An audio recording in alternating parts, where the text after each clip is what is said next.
Chevrolet Silverado ZR2. Hammaga assalomu alaykum va rahmatullohi va barakatuh. Qadrdonlar, 2026-yil modeli. Bizda sotuvda bor hamma ranglaridan. Bu namuna. Bitta ko'rsatib tanishtirib o'tib ketaman. Ham oldidagi nimalarni. Paxotga chiqqanda, mashinalar botib qolganda, mana shu ikkita limonga trosi bo'ylab turib tortadi. Hop, qadrdonlar 6.2 motor bo'ladi. 420 ta ot kuchi bor. 624 Nm bo'ladi. 10 pog'onali avtomat korobka. Ham turishini qaranglar. Mashalloh.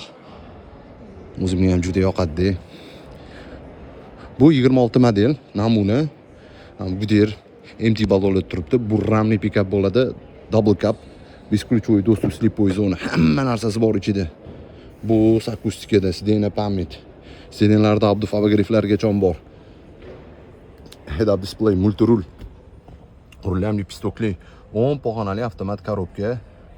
Bunda ko'rayotganinglarda oldi, orqa differensial blok bo'ladi. Hamma funksiyasi bor.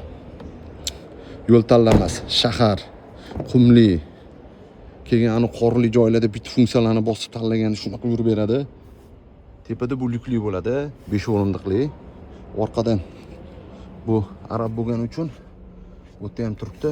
Abdufoza, bizda abdufabogrifligi bor, kanatkalarimiz bor. Paroklarning turishini. Bunda podveskalarda ko'ryapsizlar, ishlov berilgan. Multimatik turibdi.